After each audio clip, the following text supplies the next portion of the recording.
Magandang araw po sa inyong lahat. Ang kwentong inyong mapapakinggan ay tungkol kay Father Elias na isang pari na tinalikuran ang pagiging manunugis dahil sa isang mapait na nakaraan. Umalis siya sa kanilang baryo at namuhay ng tahimik sa ibang lugar. Inakala niya na natakasan niya na ang lahat. Ngunit isang hindi inaasahang tao na mula sa kanyang nakaraan ang muling nagpakita sa kanya. Nang malaman niya na muling sinasalakay ng isang aswang ang kanilang baryo, ay naging matigas ang kanyang pagtanggi na makialam sa problemang yon. Ngunit ano ang bagay na malalaman ni Father Elias para magdalawang isip siya sa desisyon niyang bumalik sa pagiging isang manunugis? At ano ang lihim na kanilang matutuklasan sa totoong dahilan ng pagbabalik ng lagim sa kanilang baryo? Ngunit bago po ang lahat, mga idol, huwag po nating kalimutang mag-like at mag-subscribe at i-hit ang notification bell sa aking YouTube channel na The Voice Addict at Apong Isaac, para sa mas marami pang makapigil hininga na kwentong aswang at katatakutan mula sa mundo ng kababalaghan. Umpisahan na po natin ang kwento. Father Elias! Father Elias! May bisita po kayo. Naroon po siya sa sala dito sa kumbento. Boyet, ikaw talaga. Hindi ba ilang beses ko nang sinabi sa'yo na kapag nakikita mo ako nagdadasal, ay huwag mo akong aabalahin? Ilang beses ko bang dapat na ipaalala yan sa'yo? Alam ko naman po yun, Father eh. Opo, paulit-ulit niyo na po akong sinabihan na kapag nagdadasal kayo, ay huwag kayong kakausapin o gagambalain kahit may sunog pa o kaya lindol. Pero yung taong naghahanap po sa inyo, Father, parang mas matindi pa po siya sa sunog at lindol eh. Nang sabihin ko po sa kanya na hindi po kayo maaaring kausapin, aba nagwala po. Tapos nagbantang manggugulo kapag hindi po kagad kita naiharap sa kanya. Teka, sandali nga lang. Ano ba sinasabi mo? Sino ba naghahanap sa akin at natataranta ka ng ganyan? Ang totoo po yan eh. Ngayon ko lang po siya nakita, Father. Basta isa po matandang lalaki. Crispin daw po ang pangalan niya. Crispin? Si Mang Crispin? Kilala niyo po ba siya, Father? Dito ka lang muna sa kwarto ko, Boyet. Huwag kang lalabas hanggat hindi ko sinasabi sa'yo. Po, pero Father, naglalaro po kami ng mga kalaro ko sa labas ng tumbang preso eh. 14 anyos ka na pero naglalaro ka pa ng larong pambata? Pambihira ka. Saka alas 6 na, kaya tama na ang paglalaro. Dito ka lang muna. Ikaw na magtapos ng dinadasal ko. Paano po kapag natapos ko na po ang dinadasal niyo, Father? Pwede na po ba akong lumabas at makipaglaro? Hindi, Boyet.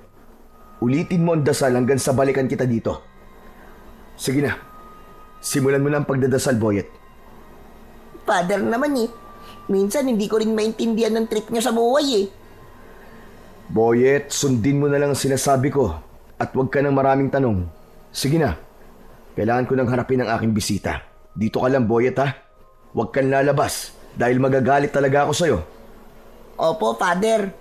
Takot ko lang po sa inyo. Matapos yun, ay lumabas na si Father Elias sa kanyang silid. Iniwanan niya roon si Boyet at isinara niya ang pinto. Habang pababa siya sa sala ng kumbento, ay bigla siyang nilukob ng pagtataka at kaba. Isang Crispin lamang ang kilala ni Father Elias at yun ay si Mang Crispin na isang kilalang albularyo sa baryo kung saan siya isinilang at lumaki. Ang baryong matagal niya nang kinalimutan dahil sa masalimuot na pangyayaring naranasan niya roon.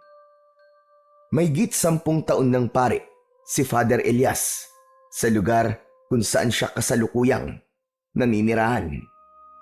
Doon ay tahimik ang kanyang buhay at iginagalang siya ng lahat. Ramdam niya ang pagmamahal ng mga tao sa kanya. At yun ay dahil sa pagpapakita niya rin ng pagmamahal sa lahat. Kabaligtaran yon ng naging buhay niya sa baryo kung saan siya nagmula.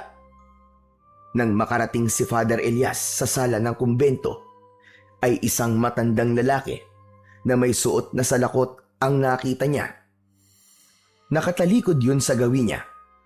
Abala ang matandang lalaki sa pagtingin sa mga larawan na nakapatong sa mahabang tokador. Tumikhim si Father Elias upang kunin ang atensyon ng matandang lalaki. Mabilis na humarap sa kanya ang matanda na tila ba hindi makapaniwala nang makita siya. Naglakad siya palapit dito. Elias! Sandali, ikaw ba talaga yan? Aba, napakalaki ng iyong pinagbago. Mahigit 10 taon na tayong hindi nagkikita, Mang Crispin. Talagang malaki ang magiging pagbabago sa akin. Hindi lang kasi ako makapaniwala na totoo ngang isa ka ng ganap na pare sa baryong ito. Napakalayo mo na sa dating binata na nakikipaglaban sa mga aswang. Nakikiusap po ako sa inyo, Mang Crispin. Kung gusto niyo akong makausap, ay huwag niyo nang babanggitin ang aking nakaraan. Matagal ko na pong kinalimutan ang lahat ng yun. Ayoko na pong balikan kung ano ako noon. Ay, pasensya ka na. Pasensya ka na. Sige ho, maupo muna kayo. Gusto niyo ba na maiinom? O baka nagugutom po kayo? Ay, huwag ka na mag-abala. Ayos lang ako. Sabay na naupo ang dalawa. Sa upuan na nasa sala, magkaharap sila. Naramdaman ni Father Elias ang pagkabahala kay Mang Crispin. Mang Crispin, oo nga pala. Nasabi sa akin ng isa sa aking mga sakristan na nagwala ka rito kanina dahil gusto mo raw akong makausap kagad. Gaano ba kaimportante ang ipinunta mo rito para magwala ka ng ganon, Mang Crispin? Tandaan nyo na ang kumbento ay sagrado dahil ito ay bahagi pa rin ng simbahan. Pasensya ka na. Sadyang desperado lang akong makaharap ka kagad. Kaya ako yung ginawa. Kilala mo naman ako, Elias. Wala sa aking pagkatao ang nagwawala, ngunit talagang kailangan na kitang makausap dahil napaka-importante ng aking sasabihin sa'yo. Sabihin niyo na po ang kailangan niyo sabihin upang tayo matapos na rito. Kailangan ko rin pong ipagpatuloy ang aking pagdadasal na naputol dahil po sa pagdating niyo. Sandaling natigilan si Mang Crispin. Huminga ito ng malalim. Halata ang tensyon na nararamdaman ng matandang lalaki dahil sa bahagyang panginginig ng mga kamay nito. Diretsyong tumingin ang matanda sa mga mata ni Father Elias bago ito muling nagsalita. Elias, kailangan na baryo natin ang tulong mo. May isang napakalakas na aswang ang ngayon ay nanggugulo sa ating baryo. Mang Crispin, simula nang umalis ako sa baryong yon, ay iniwan ko na rin doon ang pagiging manunugis ko. Isa pa pari na ako ngayon. At ang pagkitil po sa buhay ay labag sa aking sinumpa ang tungkulin. Labag pa rin ba? Kahit marami ng buhay ang kinuha ng mga aswang na yon. Elias, ikaw lamang ang kilala ko na kaya makipaglaban sa kahit na anong uri ng aswang. Gaano man ito kalakas o kabangis. Sigurado ko na matatalo at mapapatay mo siya. Pasensya na po, Mang Crispin. Pero hindi na po ako babalik sa baryong yun. Nangako ko sa aking sarili na kahit na anong mangyari, ay hindi natatapak ang aking mga paa sa lugar kung saan ako nakaranas ng matinding pasakit. Nauunawaan kita, Elias. Sadyang hindi maganda ang karanasan mo sa ating baryo. Ngunit ang aswang na aking tinutukoy ay ang bangkilan na si Gubara. Si Gubara? Nananaginip yata ako, Mang Crispin. Naiisip niyo bang gumawa ng kwento para lang bumalik ako sa ating baryo? Hindi yan uubra sa akin. Alam kong matagal nang patay si Gubara. Pinatay siya ng aking lolo matagal ng panahon. Mawalang galang na po. Pero makakaalis na po kayo. Magtatayo na sana si Father Elias, pero mabilis na nagsalita si Mang Crispin upang pigilan siya. Nagsasabi ako ng totoo, muling nabuhay si Gubara. Sa dahilang hindi namin alam. Ginamit niya ang katawan ng asawa ni Kapitan Ramil, si Celia. Ano? Paano nangyari yun? Kahit kami, ay hindi rin alam ang kasagutan kung paano yun nangyari. Sumapi ang kaluluwa ni Gubara kay Celia. Kaya nagkaroon siya ng katawan. Kaya ngayon, ay muling naghahasik ng lagim at kamatayan si Gubara sa baryo natin, Elias. At ang kapatid mong si Amara, siya ang nangunguna sa pagprotekta sa mga tao.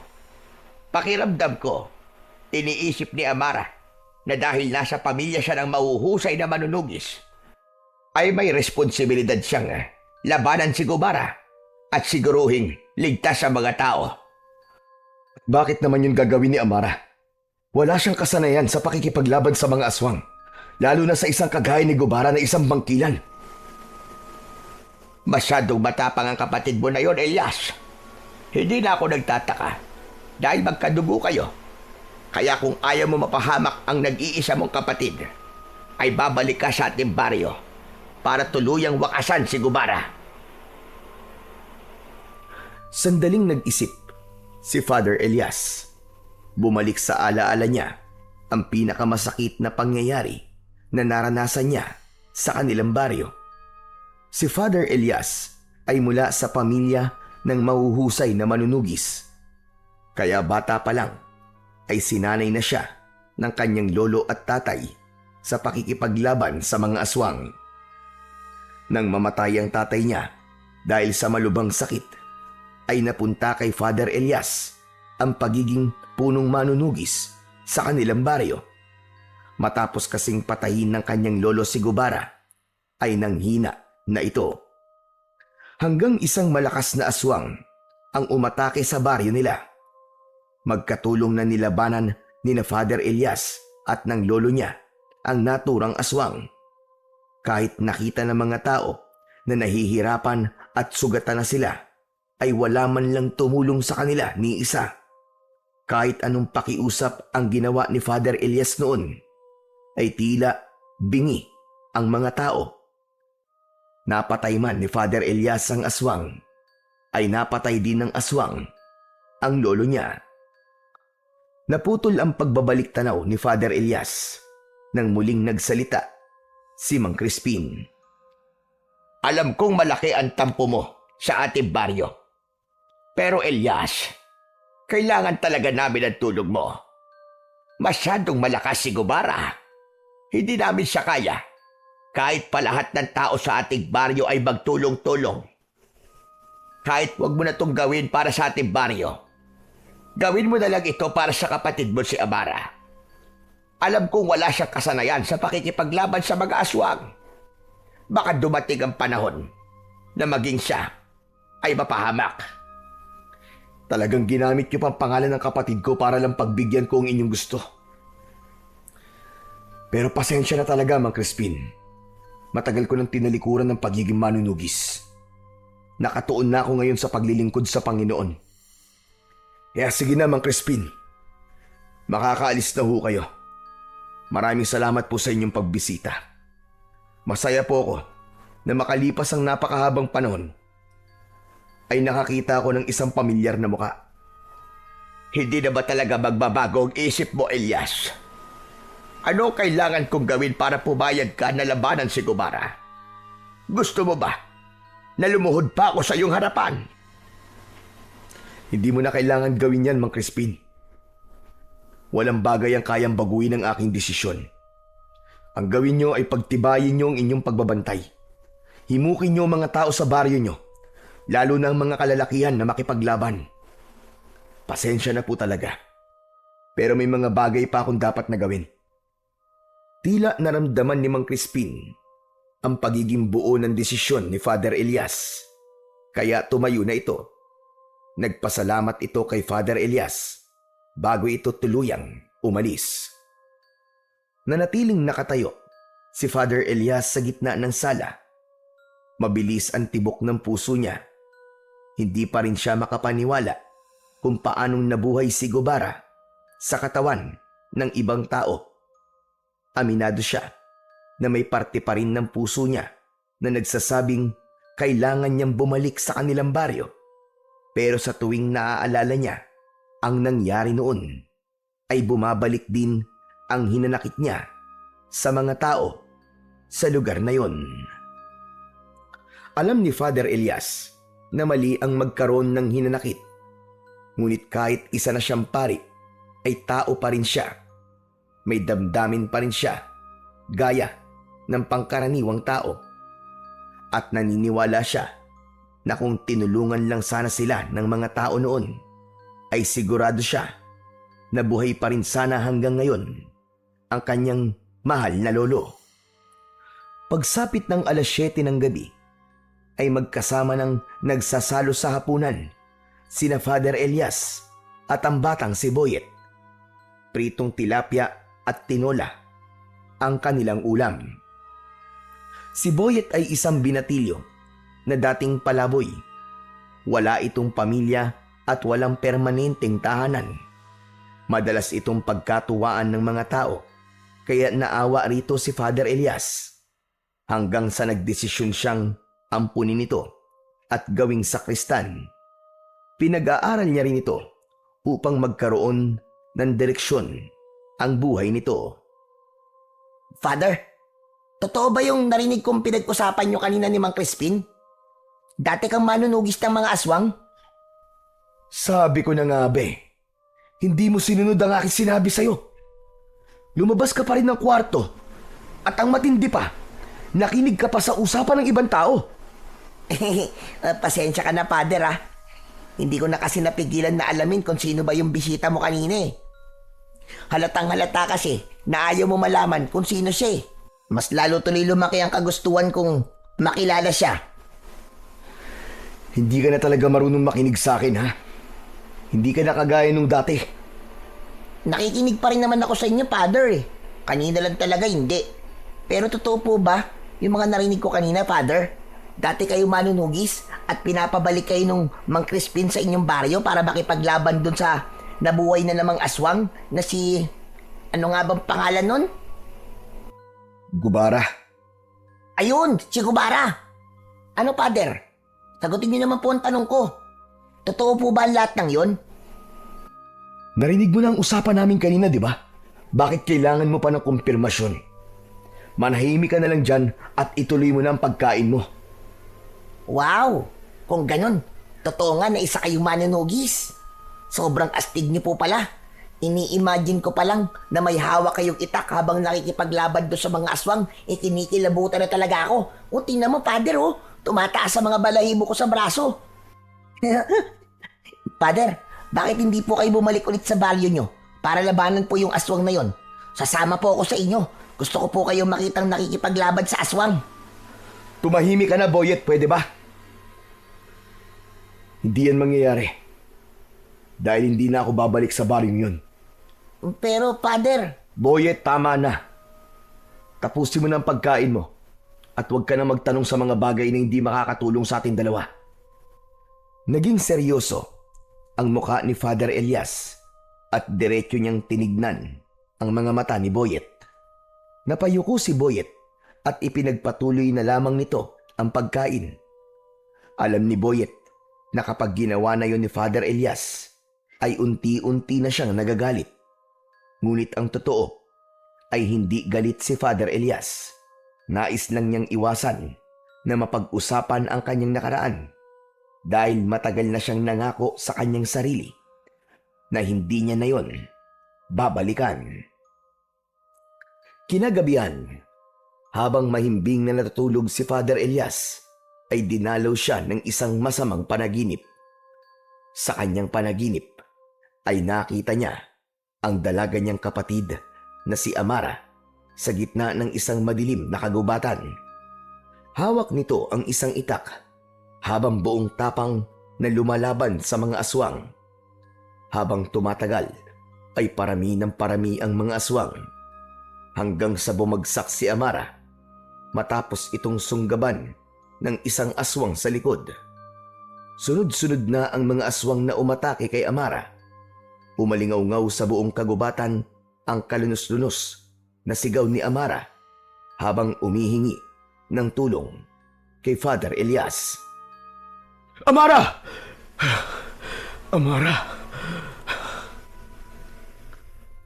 Napabalikwa si Father Elias nang magising siya mula sa panaginip na yon.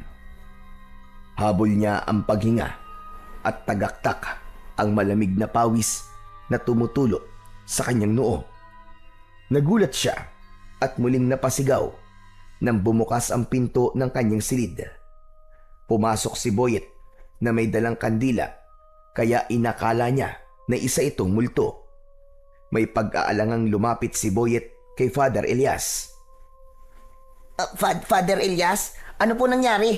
Bakit ka po sumigaw? May magnanakaw bang nakapasok? Nasaan po? Humanda siya sa akin dahil makakatikim siya ng karate ko. Kung makapagsalita ka ng karate, parang marunong ka talaga nun ah. Mas natakot pa nga ako sa pagdating mo eh. Pambihira ka, akala ko multo ka na nangihingi ng hustisya. Aray, grabe ka talaga sa akin, Father Elias ha. Minsan iniisip ko tuloy, hindi kayo totoong pare eh. Masyado pong pasmado ang bibig nyo eh. Lumabas ka na nga ng kwarto ko, Boyet. Bumalik ka na sa silid mo at matulog ka na.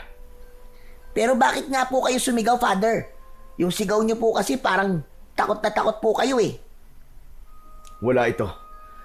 Nanaginip lang ako ng hindi maganda. Ano po napanaginipan nyo, Father? Kwento nyo naman po sa akin, makikinig ako. Boyet, ayoko magkwento ngayon. Sige na, iwan mo na ako. Okay lang ako. Sure po ba kayo, Father? Oo, huwag ka nang makulit, Boyet. Lumabas na si Boyet ng kwarto ni Father Elias. Nang mag-isa na siya, ay umayo siya ng higa pero hindi na siya nakabalik sa pagtulog. Inalala niya ang nakababata at nag-iisa niyang kapatid na si Amara. Naisip niya na may posibilidad na magkatotoo ang panaginip niya na yon dahil sinabi ni Mang Crispin na si Amara ang nangunguna sa pakikipaglaban sa aswang na si Gubara. Kinabukasan ng umaga, nakatayo si Father Elias sa harapan ng mga tao sa loob ng simbahan. Nagtungo siya sa gitna at sinimulan niya ang kanyang homily. Mga kapatid, pakinggan natin ang sinasabi sa sulat ni San Pablo sa mga taga-Efeso. Kabanata 4, talata 31 hanggang 32. Alisin niyo ang lahat ng galit, puot at panlilibak at lahat ng masasamang hangarin. Sa halip, maging mabait kayo sa isa't isa. Mahabagin, mapagpatawad, gaya ng pagpapatawad sa inyo ng Diyos sa pamamagitan ni Kristo.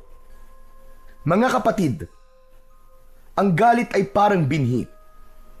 Kapag ito ay itinanim at hinayaan nating lumago, magbubunga ito ng hinanakit at pagkawasak.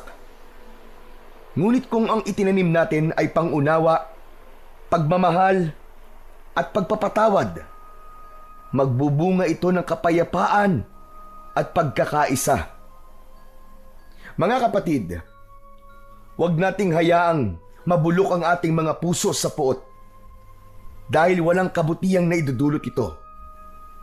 Ang Diyos ay hindi nagtatanim ng galit, kundi ng pag-ibig. At yun ang dapat nating tularan. Matapos sabihin ni Father Elias ang kanyang homily, ay bahagya siyang natahimik. Bumigat ang kanyang dibdib at tila sumaksak ang sarili niyang mga salita sa kanyang isipan. Naalala niya ang gabing nakipaglaban sila ng kanyang lolo laban sa mga aswang, at kahit nakita ng mga tao na kailangan nila ng tulong, ay walang tumulong sa kanila. Hindi sinasadyang nahagip ng mata niya si Mang Crispin na nasa huliang hanay ng upuan. Matiim yung nakatingin sa kanya na para bang alam nito na tinamaan siya sa kanyang mga sinabi. Matapos ang misa ni Father Elias, ay isa-isa nang umalis ang mga tao. Nasanay na siya na hindi siya umaalis sa unahan. Hanggang sa wala ng tao ang nasa loob ng simbahan. Halos lahat ng mga tao ay umalis na maliban kay Mang Crispin na nakaupo pa rin. Tumalikod na si Father Elias para magtungo sa kumbento pero hinabol siya ni Mang Crispin at naabutan siya nito sa sala ng kumbento. Humarang si Mang Crispin sa harapan ni Father Elias. Mang Crispin, ano bang ginagawa niyo rito? Akala ko ba umalis na kayo? Bakit hindi pa kayo bumabalik sa baryo niyo? Baryo natin, Elias. Baryo natin. Kahit matagal ka nang wala roon, ay hindi mo maaalis ang katotohanan na doon kay pinanganak. Parte ka pa rin ng lugar na yon. Ayoko na pong makipagtalo sa inyo, Mang Crispin. Kung yan po ang gusto niyong isipin ay bahala po kayo. May mga kailangan pa po akong gawin. Pasensya na po kung hindi ko kayo mahaharap ngayon. Yung homily mo kanina, yung tungkol sa pagtatanim ng galit, naramdaman kong tilamaan ka doon. Sa bibig mo na mismo ng galing, Elias. Mali ang magtanim ng galit. Sana ay maunawaan mo na kaya hindi kayo natulungan ng mga tao ng lolo mo noong mga panahong yon. Dahil lubang takot sila. Bukod doon, wala silang alam sa pakikipaglaban sa mga aswang. Tumiim ang bagang ni Father Elias. Nag-init ang kanyang mga mata. Ginawa niya ang lahat upang pigilan ang pagpatak ng kanyang mga luha. Hindi na lang siya nagsalita dahil alam na alam niyang hindi magagandang salita ang lalabas sa kanyang bibig. Inisip niya na siya ay isang pari at alagad ng Diyos at katatapos lang niya sa kanyang misa. Nang hindi na nagsalita si Father Elias, ay tumalikod na lamang si Mang Crispin. Nakakailang hakbang pa lamang si Mang Crispin nang bumalik sa alaala ni Father Elias ang napanaginipan niya kagabi. Ang totoo, hindi na siya nakatulog simula nang magising siya sa panaginip niyang yon. Mang Crispin, sandali lang po. Huminto si Mang Crispin at muli itong lumapit kay Father Elias. Bakit, Elias? Nagbago na ba ang isip mo? Sasama ka na ba sa akin pabalik sa baryo natin? Mang Crispin, totoo ba ang sinabi mo na nangunguna si Amara sa pakikipaglaban kay Gubara? Totoo yun. Totoo ang sinabi ko sa'yo. Kahit ako'y nagulat ng pangunahan ni Amara ang pakikipaglaban kay Gubara. Nasabi ko na sa'yo ang maaaring dahilan niya. Bakit mo nga pala naitanong yan bigla? Ang totoo po kasi niyan, napanaginipan ko po si Amara kagabi. Nakikipaglaban po siya sa mga aswang tapos pinatay siya ng mga aswang. Mang Crispin, natatakot ako sa maaaring mangyari sa kapatid ko sa ginagawa niya. Kaya nga kailangan mo sumama sa akin, Elias. Kailangan mong tulungan ang kapatid mo. Nakikiusap ako sa iyo. Sandaling nag-isip si Father Elias. Si Amara na lamang ang nag-iisang kadugo niya. Kahit natiis niya na wag itong makita ng ilang taon, ay mahalaga pa rin sa kanya ang kapatid niya. Sige po, sasama na po ako sa inyo. Pero kailangan niyo akong bigyan ng ilang araw dahil kailangan kong makahanap ng pari na pansamantalang papalit sa akin dito. Hindi po ako maaaring umalis dito ng basta na lamang. Salamat. Salamat, Elias.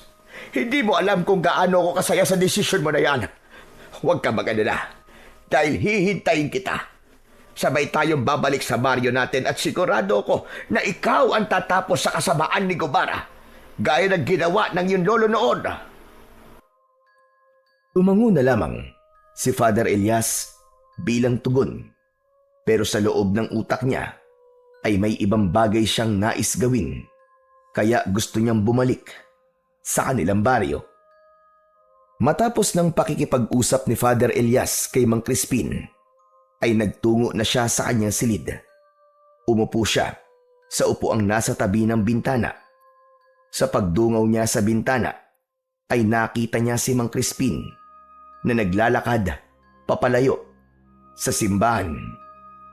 Nagulat si Father Elias sa biglang pagpasok ni Boyet. May dala itong malinis na kumot at mga punda. "Pwede ba, Boyet? Matuto ka naman kumatok. Kung may sakit ako sa puso, aba, matagal na akong inatake sa puso ng dahil sa'yo." Hehe, bawasan mo kasi ang pagkakape, Father. Nagiging masyado ka nang magugulatin eh. Nandito po ako para palitan po ng punda ang mga unan nyo. Saka papalitan ko na rin po ang kumot nyo. Okay, sige. Gawin mo lang dapat mong gawin at pagkatapos ay lumabas ka na. Muling itinuon ni Father Elias ang kanyang mga mata sa labas ng bintana habang si Boyet naman ay nagsimula na sa pagpapalit ng punda ng mga unan. Kailan po pala kayo aalis para sumama kay Mang Crispin, Father? Siguro baka sa Miyerkules. Kailangan ko lang makasiguro na may papalit sa akin dito. Teka, paano mo nalaman na aalis ako? Nakausap mo ba si Mang Crispin at siya nagsabi sa'yo? Hindi po. Narinig ko po ang pinag-uusapan nyo kanina ni Mang Crispin. Hindi ba't ang sabi ko sa'yo hindi ka dapat nakikinig sa usapan ng ibang tao? Teka, bago ka magalit, Father, gusto ko lang pong sabihin sa inyo na hindi ko sinasadyang marinig ang pag-uusap niyo ni Mang Crispin. Dadalhin ko na po kasi sana yung mga ginagamit niyo sa misa sa storage room. Tapos, doon ko na po narinig ang pinag-uusapan niyo. Hindi ko po yung sinasadya, maniwala po kayo. Kahit na, Boyet. Dapat ay umalis ka na lang para hindi mo narinig ang pinag-uusapan namin. Pero Father, babalikan na po ba talaga sa baryo nyo? Ibig sabihin makikipaglaban ka na po ulit sa mga aswang? Babalik ako sa lugar na yung, Boyet. Pero hindi ako makikipaglaban sa mga aswang. Pero, yun ang narinig ko sinabi ni Mang Crispin, Father Yun ang sinabi niya. Pero hindi ko sinabing ganun ang gagawin ko. Kaya ako babalik sa baryong yun. Babalik ako ron para kunin ang kapatid ko na nakikipaglaban sa aswang. Dadaling ko siya rito para makasigurado ko na ligtas siya. Pero Father Elias, para pong pinaasa niyo lang po si Mang Crispin kung ganun. Ang akala niya po kasi, kaya ka sasama sa kanya dahil makikipaglaban ka ron kay Gubara. Hindi po ba kayo mismo nagsabi sa akin na masama po magsinungaling? Alam ko, Boyet. Alam kong mali ang magsinungaling. Pero alam ko rin na mapapatawad ako ng Diyos sa ginawa ko dahil maganda ang aking intensyon. Okay po, sabi niyo Pero, pwede po ba akong sumama sa inyo, Father? Para po makapagbakasyon ako kahit sandali lang. Palagi na lang po kasi ako nandito sa simbahan Wala naman po akong ibang lugar na napupuntahan. Hindi bakasyon ang ipupunta ko ron, Boyet. Dito ka lang. Wala ka rin namang maitutulong sa akin doon. Aba, pwede po ako magdala ng mga dadali nyo. Pwede niyo po akong utusan kung kinakailangan. Saka, hindi po ako sanay na malayo sa inyo, Father Sige na po, isama niyo na po ako. Mamimiss ko po kayo Panigurado na magiging masaya ako kapag sumama ako sa inyo. Ay, nako. Sige na. Oo na, payag na ako na sumama ka sa akin. Pero tandaan mo na ayoko magpapasaway ka ron, ha? Hindi ka pwedeng mawala sa paningin ko at lahat ng sasabihin ko ay kailangan mong sundin. Nagkakaintindihan ba tayo? Yun lang po pala Yakang-yaka ko pong gawin yun. Bahagyang napangiti si Father Elias sa kasiyahan na ipinakita ni Boyet.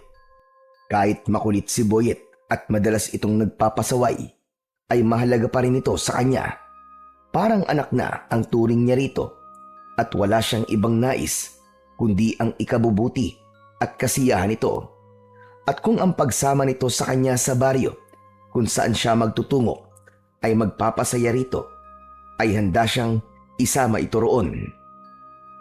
Agad na nagtungo at nakipag-usap si Father Elias sa kanilang obispo upang humingi ng pahintulot para makapagbakasyon siya ng 1 linggo. Ipinaliwanag niya na may kamag-anak siyang namatay at humingi siya ng tulong dito na magpadala ng pansamantalang kapalit na pari sa kanyang parokya. Ilang araw ding naghintay si Father Elias bago dumating ang itinalagang pari na pansamantalang hahalili sa kanya upang magpatuloy ng mga misa at gawain sa simbahan. Nang matiyak niyang maayos na ang lahat at walang maiiwang responsibilidad na nakabinbin, ay nakahinga na siya ng maluwag at inihanda na niya ang sarili para sa nalalapit niyang pagbabalik sa kanilang baryo. Isang gabi, abala si Father Elias sa pag-iempake ng mga gamit na dadalhin niya sa pag-alis nila mamayang madaling araw. Huli niyang inilagay sa kanyang traveling bag ang Biblia at rosaryo. Matapos niyang mag-empake, ay may kumatok sa pinto ng kanyang kwarto. Bumukas yun at pumasok si Boyet. Father Elias, tapos na po ako mag-empake. Hindi ko na po dinamihan ang dinala kong damit kasi ang sabi niyo po, ilang araw lang naman tayo ron. Oo, Boyet. Basta makumbinsi ko ang kapatid ko na sumama sa atin, babalik na kagad tayo rito. Pero Father, sigurado po ba kayo nasasama po sa atin ang kapatid nyo? Hindi po ba siya po ang nangunguna sa pakikipaglaban sa aswang sa baryo nyo?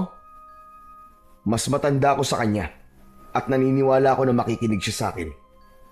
Alam kong alam niya na gagawin ko to dahil ayoko mapahamak siya. Eh si Mang Crispin, Father? Anong tungkol kay Mang Crispin, Boyet? Hindi po ba kayo inuusig ng konsensya nyo?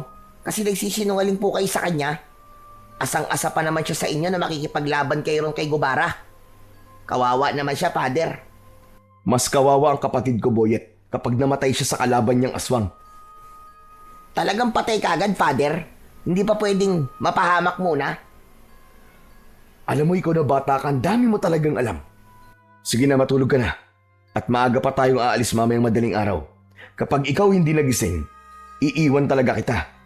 Grabe ka talaga, Father. Matutulog na nga po ako eh. Huwag niyo po akong iiwan, ha? Nagmamadaling umalis si Boyet para magtungo na sa kwarto nito. Nang mag-isa na muli si Father Elias, ay siniguro niya na wala na siyang nakalimutang ilagay sa kanyang bag bago siya natulog. Pagsapit ng madaling araw, ay lumabas na ng kumbento sina Father Elias at Boyet. Bit-bit nila ang kanika nilang bag. Sinalubong sila ni Mang Crispin sa labas ng simbahan. Mula roon ay sumakay sila ng tricycle na nagatid sa kanila sa istasyon ng bus. Sumakay sila ng bus at nang napuno na yon ng pasahero, ay umandar na yon. Magkatabi sina Father Elias at Mang Crispin habang si Boyet ay nasa kanilang likuran. Habang nakamasid si Father Elias sa labas ng bintana, ay naririnig niya ang boses ni Mang Crispin. Sa totoo lang, suntok sa buwan ang pagpunta ko sa inyo, Elias. Hindi ako sigurado kung sasama ka sa akin o hindi. Kaya napakasaya ko ngayon dahil kasama na kitang babalik sa ating baryo. Hindi mo alam kung gaano kalaki ang tulong na magagawa mo sa aming lahat. Lalo na't ikaw lamang ang kilala kong may kakayahan na makipaglaban sa kagaya ni Gubara. Maging ako, Mang Crispin, ay hindi makapaniwala na sasama ako sa inyo. Ngunit huwag niyong isipin na ito ay gagawin ko para sa mga tao sa baryong yun. Ayoko lang may mangyaring masama sa aking kapatid na si Amara. Siya na lamang ang natitira kong kadugo. At para sa isang babae, ay hindi siya ang dapat nangunguna sa pakikipaglaban kay Gubara.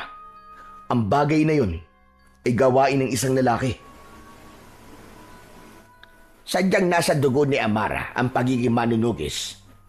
Pinipigilan ko siya nung una. Pero matindi ang pagnanais niyang makipaglaban upang iligtas at protekta ng ating baryo. Hindi na nagsalita pa si Father Elias at ipinikit na niya ang kanyang mga mata upang hindi na siya kausapin pa ni Mang Crispin. Labis na ang konsensyang kanyang nararamdaman dahil puro kasinungalingan na ang lumalabas sa kanyang bibig. Hindi niya kasi kayang sabihin kay Mang Crispin na kaya siya babalik sa kanilang baryo ay upang kunin at ilayo roon ang kanyang nag-iisang kapatid. Makalipas ang napakahabang oras ng pagbiyahe, ay nakarating na sina Father Elias sa baryong iniwanan niya noon. Hapon na nang makarating sila roon. Sa tagal na nawala siya sa lugar na yon, ay halos wala yung pinagbago. Halos walang katao-tao sa labas, kahit hindi pa madilim ang paligid.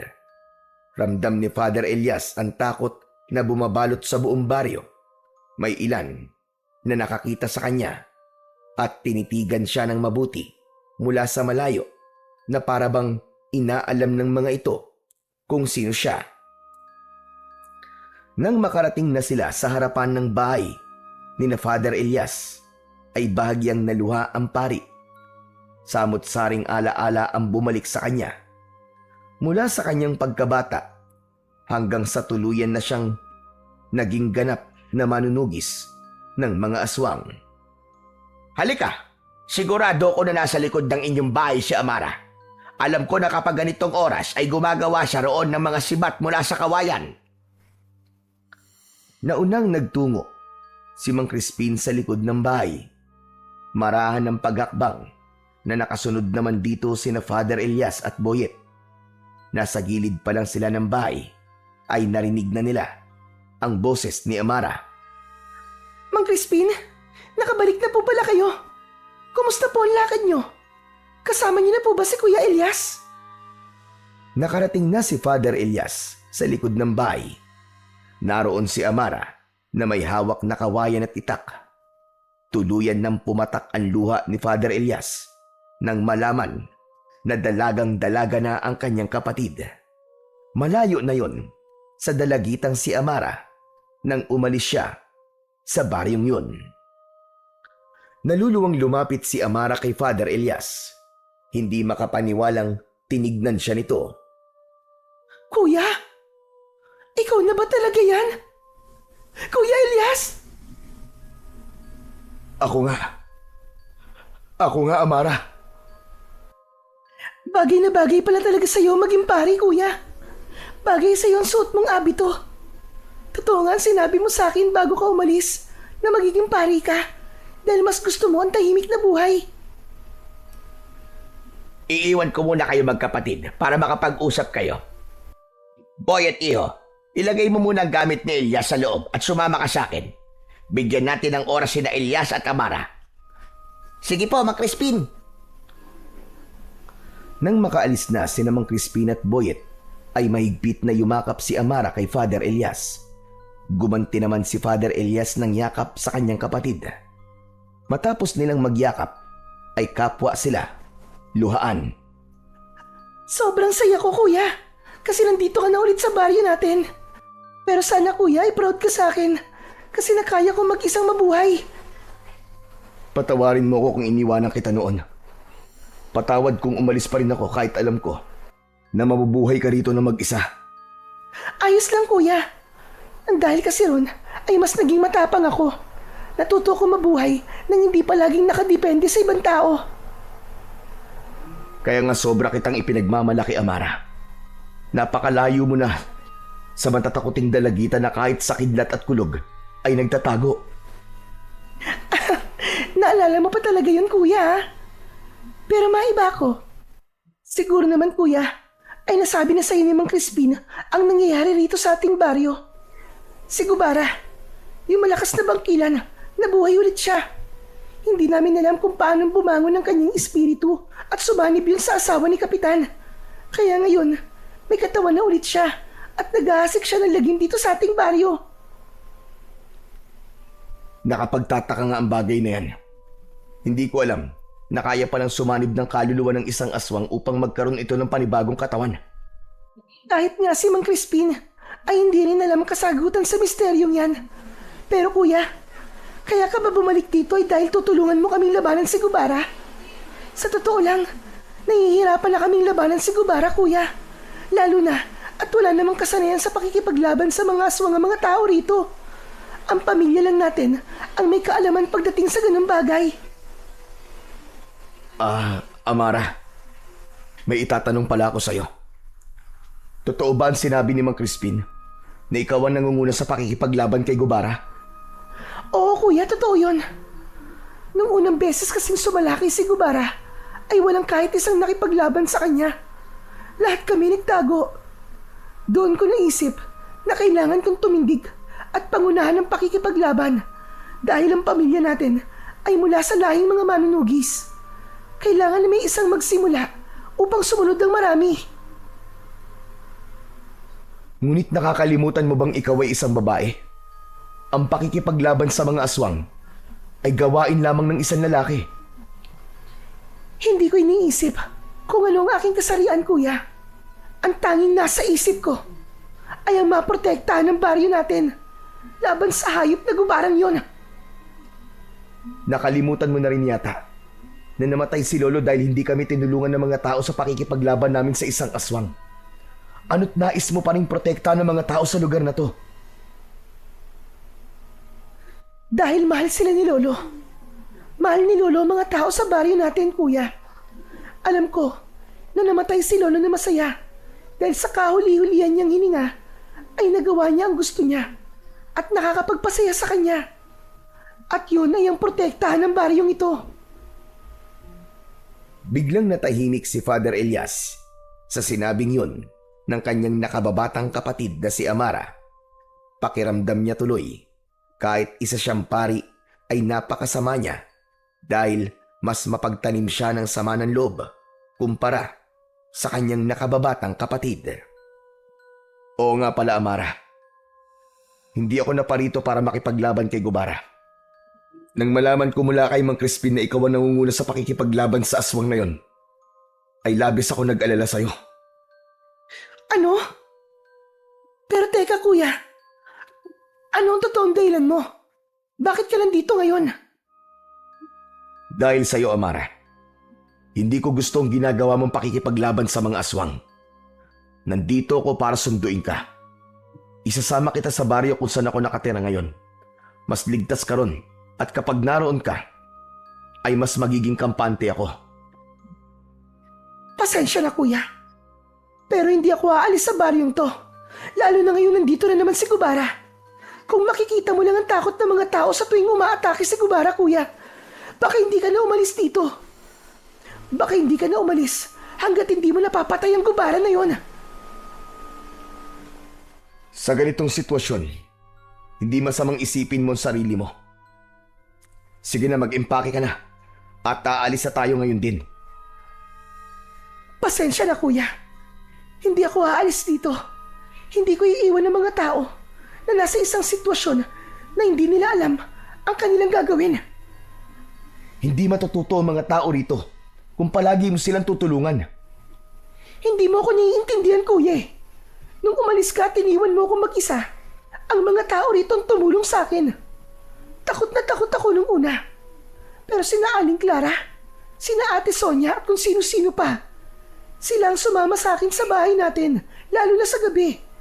Binibigyan nila ako ng pagkain araw-araw dahil alam nilang wala akong trabaho. Kung hindi dahil sa kanila, malamang ay ginusto ko na lang na sumunod kay Lolo sa kabilang buhay. Kaya itong ginagawa kong ito ay pagbawi ko sa kabutihan nila sa akin, kuya. Hindi man nakikipaglaban sa mga aswang ang karamihan sa mga tao rito, pero bumabawi naman sila sa ibang bagay. Yan sana ang gusto kong maintindihan mo, kuya. Nararapat nang nilang gawin ang lahat ng yun sa'yo, Amara. Napakalaki ng naitulong ni na tatay at lolo sa mga tao rito nung buhay pa sila. Buong buhay nila ay inilaan nila para protekta ng baryong to mula sa mga aswang. Kahit na, kuya. Pasensya ka na talaga. Pero hindi ako sasama sa'yo sa baryong sinasabi mo. Dito lang ako. Kaya kung hindi ka naman pala makikipaglaban kay Gubara at narito ka lamang para sunduin ako, ay mas makabubuti pang umalis ka na lang. Amara, para rin sa'yo ang pag-alis natin dito. Hindi ka sinanay para makipaglaban sa mga aswang. Natatakot ako na baka may kung anong mangyari sa'yo kapag itinuloy mo ang ginagawa mo na yan. Kaya bilang nakatatandang kapatid mo, bilang kuya mo, inuutusan kitang sumama sa akin sa pag-alis ko. Pasensya na talaga, kuya. Pero buo na ang pasya ko. Dito lang ako. Poprotektahan ko ang mga tao rito mula kay Gubara. Hanggang mapatay ko na siya at bumalik na ang kapayapaan dito. Kung ganun, hindi ako aalis dito hanggat hindi ka sumasama sa akin. Mas maganda yun, kuya. Panigurado na habang buhay ka nang maninirahan dito. Dahil sa sinabi mo na yan. Nagtama ang mga mata ni na Father Elias at Amara. Nakita ni Father Elias na seryoso si Amara at tila ipinaramdam nito na wala itong dahilan para lisanin ang lugar na yon. Ngunit nangako si Father Elias sa kanyang sarili na hindi siya aalis sa baryong yon nang hindi niya kasama ang kanyang nag-iisang kapatid. Matapos kausapin ni Father Elias si Amara, ay pumasok na siya sa kanilang bahay. Ang plano niya ay magpahinga na sapagkat naramdaman niya ang pagod mula sa napakahabang biyahe nila kanina. Napansin niya na halos walang nagbago sa kanilang bahay. Nakasabit pa rin sa isang parte ng dingding ang mga litrato nila ni Amara kasama ang kanilang ama at lolo. Nakangiti silang lahat doon. Bakas sa mukha nila ang labis na kasiyahan. Ngunit para kay Father Elias, ang kasiyahang yun ay hindi na niya mararamdaman dahil wala na ang kanyang ama at lolo. Maya-maya pa ay dumating ang batang si Boyet. Agad itong lumapit sa kanya. Grabe si Mang Crispin. Alam naman niyang pagod ako sa biyahe. Nilakad niya ako ng nilakad dito sa baryo. Wala naman akong nakitang kakaiba, Father. Parang ganito rin sa baryo natin eh. Ay teka, nakausap niyo na po ba si Ate Amara? Pumayag na po ba siyang sumama sa atin? Hindi ko pa siya napapapayag, Boyet. Masyado siyang matigas. Ayaw niya makinig sa akin. Talagang gusto niyang gayahin sina tatay at lolo na protektahan ng baryong to laban sa mga aswang hanggang sa huli nilang hininga. Nako, problema po yan, Father. Ibig po ba sabihin eh, hindi kaagad tayo aalis dito? Ganun na nga, Boyet. Kailangan ko mapapayag ang kapatid ko sa gusto kong mangyari. Sinabi ko na sa kanya na hindi ako aalis hanggang sa hindi siya sumasama sa atin. Yes, ayos! Anong yes ayos ang sinasabi mo dyan, ha? Bakit parang masaya ka pa yata? Ay, sorry, Father. Pero di ba, ang sabi ko po sa inyo, ay gusto ko po magbakasyon. Kung hindi agad tayo aalis dito, ibig sabihin, ay matagal din akong ligtas sa mga gawain sa simbahan. Bakit, Boyet? Nagsasawa ka na ba sa mga ginagawa mo sa simbahan, ha? Hindi naman po. Pero simula po kasi ng ampunin niyo ako, ay wala na akong ginawa kundi ang maglingkod sa simbahan at gawin ang mga dapat kong gawin doon. Hindi sa nagsasawa po ako, pero tao lang po tayo, Father. Kailangan din po natin ng pahinga kahit sandali sa mga bagay na nakasanayan nating gawin, hindi po ba? Pakiramdam ni Father Elias ay pinapatamaan siya ni Boyet sa mga sinabi nito kahit hindi yun ang intensyon nito. Aminado siya na simula nang naging pari siya ay inilaan na niya ang kanyang sarili sa paglilingkod sa Panginoon at tuluyan niya ng tinalikuran ang pagiging manunugis. Ngunit kahit ano pa ang sabihin ni Boyet o ng ibang mga tao, para sa kanya ay wala na siyang dahilan para bumalik sa pakikipaglaban sa mga aswang. Kinagabihan, naghanda si Amara ng masarap na hapunan. Nagprito ito ng galunggong at nagluto din ito ng ginisang munggo. Naging magana ang pagkain ni na Father Elias at Boyet. Ang galing mo palang magluto, Ate Amara. Napakalayo ng luto mo sa luto ni Father Elias. Bakit? Ano bang klaseng luto ang ginagawa ni Kuya? Nako, ayoko na lang magsalita at baka masaktan pa si Father Elias eh. Ibig sabihin, hindi ka talaga nasasarapan sa mga niluluto ko, Boyet? Hindi ba kapag nagluluto ko, ay palagi mo sinasabi na masarap? Wala naman kasi akong choice, Father eh. Ikaw lang naman kasi ang nagluluto para sa atin sa simbahan. Hayaan mo, kapag sumama sa atin si Amara, ay palagi na masarap ang kakainin natin sa simbahan. Biglang naubo si Amara sa sinabing yun ni Father Elias. Oh, ayos ka lang ba, Amara? Nasamid ka ba? Uminom ka muna ng tubig. Nabigla lang ako sa sinabi mo, kuya. Akala ko kasi nakapag-usap na tayo kanina at malinaw na sa'yo na hindi ako sasama sa'yo. Malinaw din ang sinabi ko. Hindi ako aalis dito nang hindi ka kasama. Kuya, pwede bang isang tabi muna natin ang bagay na yan? Kararating mo lang dito. Gusto ko naman na mag-usap tayo na walang tensyon na namamagitan sa ating dalawa. Gusto ko malaman ang mga nangyari sa'yo nang nakalipas na 10 taon. Yun lang ba? Eto, naging pari ako at masaya ako sa baryo kung saan ako naninilbihan. Ramdam ko ang pagmamahal ng mga tao sa akin. Napakabait kasi ni Father Elias, ate. Lahat ng lumalapit sa kanya tumihingi ng tulong, lalo na yung may mga sakit, tinutulungan niya talaga. Pero palagi ko sinasabi na ang tulong na yun ay hindi mula sa akin. Yun ay mula sa mga tao at mga grupo na nagbibigay ng donasyon sa simbahan. Ako lamang ang tagapagbahagi nun. Hindi ka pa rin pala talaga nagbabago, kuya. Alam mo ba, Boyet, kahit nung medyo bata-bata pa si kuya, ay mabait na talaga siya. Malaki ang pagmamahal niya sa mga tao rito sa aming baryo. Kaya nga, ginawa niya ang lahat para maging mahusay na manunugis. Gusto niya kasing sundan ang yapak nila tatay at lolo na tumutulong sa mga tao sa pamamagitan ng pakikipaglaban sa mga aswang. Talaga, ate? Kwentuhan niyo naman po ko nang naging pakikipaglaban ni Father Elias sa mga aswang. Amara, Boyet, tama na yan. Kumain na muna tayo at mamaya na kayo magkwentuhan. Ito talaga si Father, oh. Medyo KJ din kung minsan eh. Boyet, Sorry, Father. Sabi ko nga po, kumain na po muna tayo. napailing na lamang si Father Elias habang nakatingin kay Boyet. Ang totoo ay sinadya niyang pigilan si Amara na ikwento kay Boyet ang mga naging karanasan niya sa pakikipaglaban niya noon sa mga aswang. Ayaw niya nang marinig ang mga ganong kwento, lalo na't matagal niya nang kinalimutan ang parting yun ng kanyang nakaraan. Oras na ng pagtulog, pero hindi pa rin dinadalaw ng antok si Father Elias.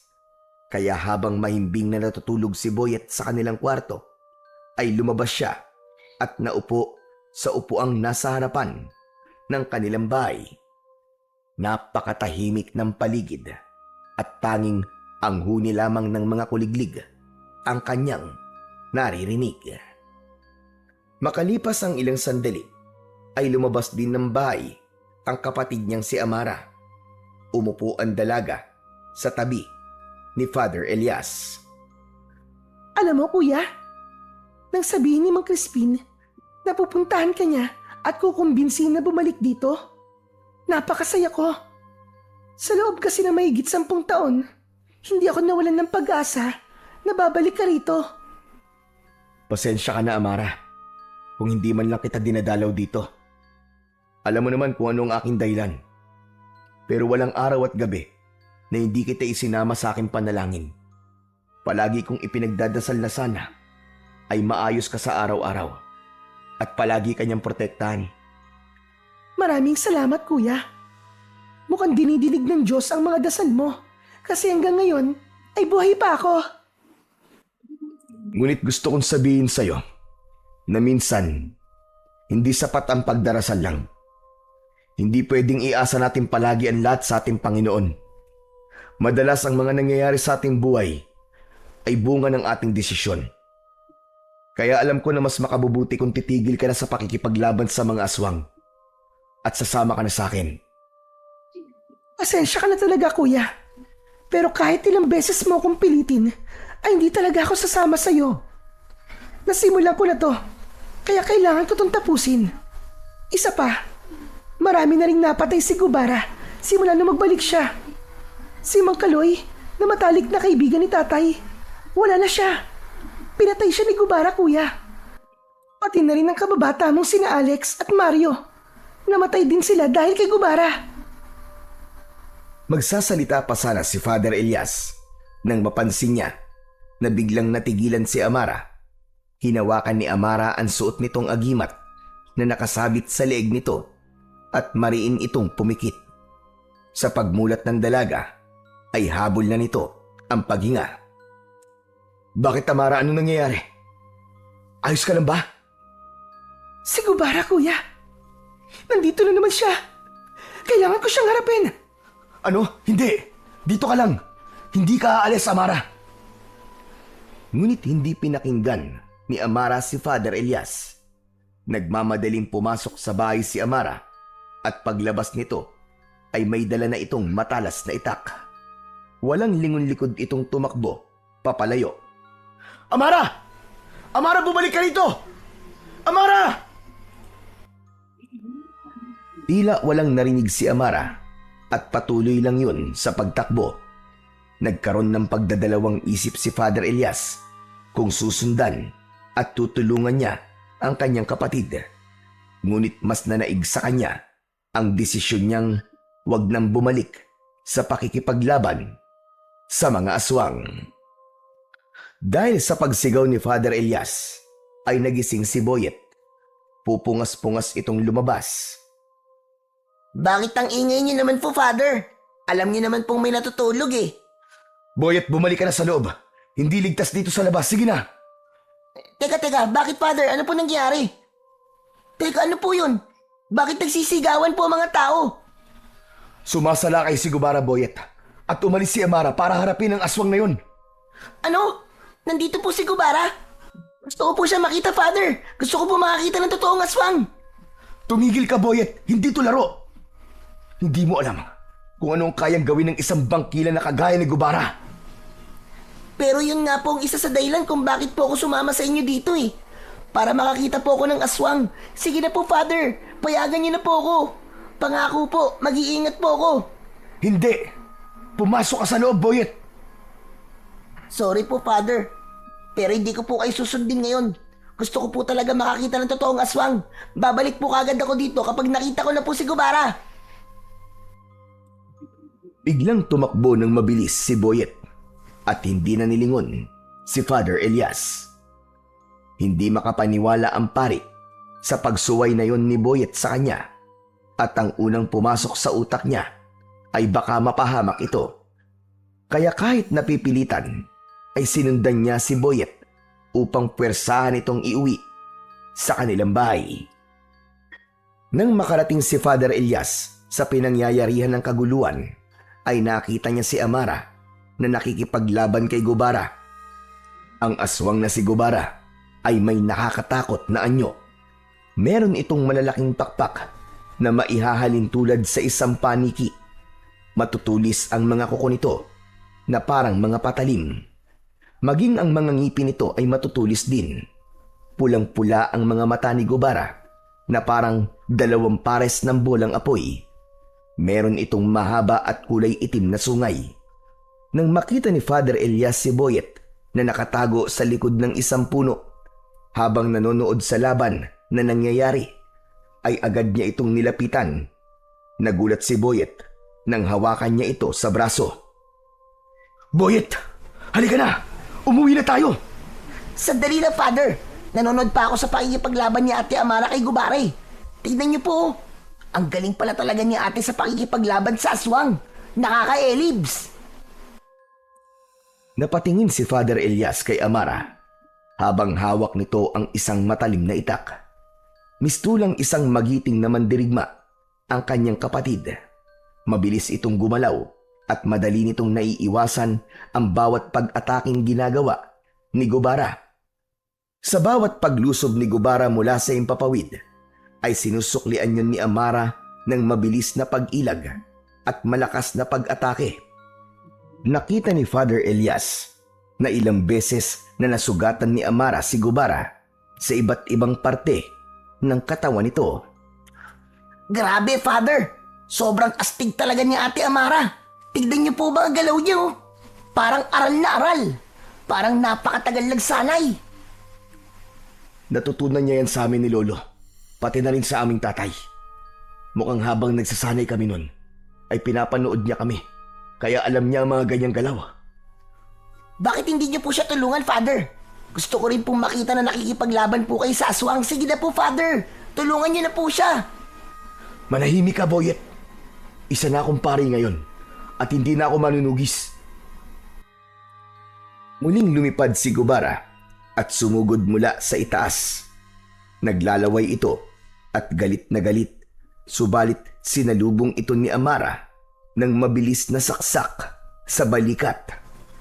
Napaatras si Gubara at lumipad yun papalayo hanggang sa tuluyan na yung nawala sa kanilang paningin. Doon na lumabas ang mga tao sa kani-kanilang mga bahay. Takot na lumapit ang mga yon kay Amara upang magpasalamat. Nang sandaling yon ay lumabas na rin sina Father Elias sa likod ng puno. Naglakad siya papalapit kay Amara at hinawakan niya ito sa braso. Kuya! Umuwi na tayo. Sandali lang, kuya. Nagpapasalamat pa ang mga tao sa akin. Tama na yan. Umuwi na tayo. Wala nang nagawa si Amara, kundi ang sumunod at sumama sa kuya niyang si Father Elias. Nang makarating sila sa kanilang bahay, ay nasa labas si Mang Crispin na parabang naghihintay sa kanila. May bitbit itong bayong na wala silang ideya kung ano ang laman. Nakita mo naman siguro kung gaano kahusay makipaglaban si Amara. Siguro naman, Elias, ay hindi mo na siya pipilitin na sumama sa'yo. Paalis sa baryo natin. Teka. Paano niyo po nalaman ang bagay na yan? Amara, sinabi mo ba sa kanya? Hindi. Wala akong sinasabi kay Mang Crispin. Si Boyet ang nagsabi sa akin, Elias. Bago tayo umalis sa simbahan, ay ipinaalam niya na kaya ka nagbalik sa ating baryo ay upang ilayo sa lugar na to ang iyong kapatid. Mang Crispin naman pahamak eh. Hindi po ba sabi ko sa inyo, huwag niyo sasabihin kay Father na ako nagsabi sa inyo? Yari tuloy ako ngayon. Ikaw talaga, Boyet, ha? Kahit kailan talaga puro pagpapasaway ang ginagawa mo. Huwag ka na magalit kay Boyet, Elias. Nakita mo naman, kahit nalaman ko na wala kang balak labanan si Gubara, ay isinama pa rin kita rito. Nais ko kasing makita mo mismo ang kalagayan ng ating lugar. Gusto kong maramdaman mo ang kanilang takot. Gusto kong makita mo ang tapang ng iyong kapatid. Dahil naniniwala ko na kahit matagal mo nang tinalikuran ang pagiging manunugis ng mga aswang, ay hindi ito basta-bastang mawawala sa iyong pagkatao. Gaya nga na sinabi ng iyong lolo noon, ang taong ipinanganak na manunugis ay mamamatay na isa pa ring manunugis. Iba ako, Mang Crispin. Iba ako. Hindi ganyan ang nakita ko kanina habang pinapanood kita habang nakikipaglaban si Amara kay Gubara. Nakita ko na gusto mo siyang tulungan at labis ang iyong pagkabanga. Huwag mong pigilan kung ano ang sinasabi ng puso mo, Elias. Maiintindihan ng Diyos kung pipiliin mong labanan at patayin ang demonyong si Gubara. Mas magiging madali ang kamatayan niya kung dalawa kayo ng kapatid mong si Amara ang makikipaglaban sa kanya. Gamitin mo ng muli ang iyong krusipiho. Mula sa bayong na hawak ni Mang Crispin, ay inilabas nito ang isang malaking krusipiho. Halos 5 dangkal niya ang haba nun. Gawa yun sa magandang uri ng metal. Napasinghap si Father Elias nang makita niya ang krusipiho.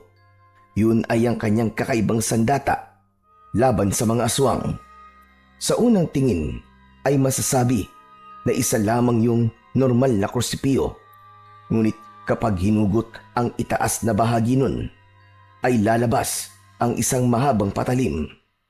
Yun ay minana pa niya sa kanyang ama. Lumapit si Mang Crispin kay Father Elias. Inilapit nito sa kanya ang krusipiho.